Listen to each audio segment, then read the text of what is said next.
Nga 12 tetori Bashkimi Evropian nis zbatimin e sistemit të ri të hyrje-daljeve Entry-Exit System, që zvendëson vulën tradicionale në pasaport me kontrolle biometrike për udhëtarët që vijnë nga jashtë Bashkimit Evropian, përfshirë Mbretërinë e Bashkuar.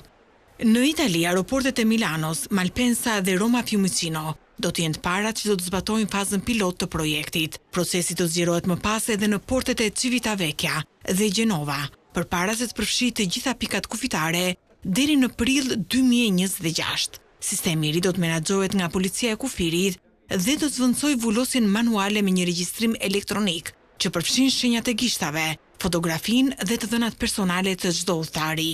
Qëllimi është rritja e sigurisë, kontrolli i qëndrimeve afatshkurtra deri në 90 ditë brenda 180 ditëve dhe parandalimi i emigracionit të paligjshëm. Të dhënat do të ruhen në bazën qendrore me selin në Estoni, e cila do të mbledhë informacion nga 25 vende të zonës Schengen dhe 4 shtete të lidhura: Islanda, Liechtenstein, Norvegjia dhe Zvicra.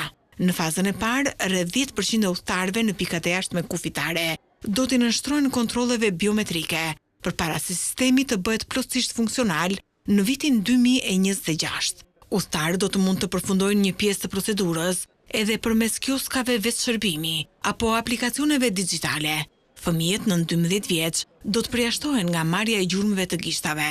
Sipas Komisionit Evropian, ES shënon një hap të madh drejt një Europe më të sigurt dhe më të digjitalizuar, duke modernizuar mënyrën se si monitorohen hyrjet dhe daljet në kufit e kontinentit. Në kufirin mes Shqipërisë dhe Greqisë janë duke u vendosur pajisjet që do të nisin të përdoren të dielën dhe pritet që ky proces të krijojë radhë të shtuara.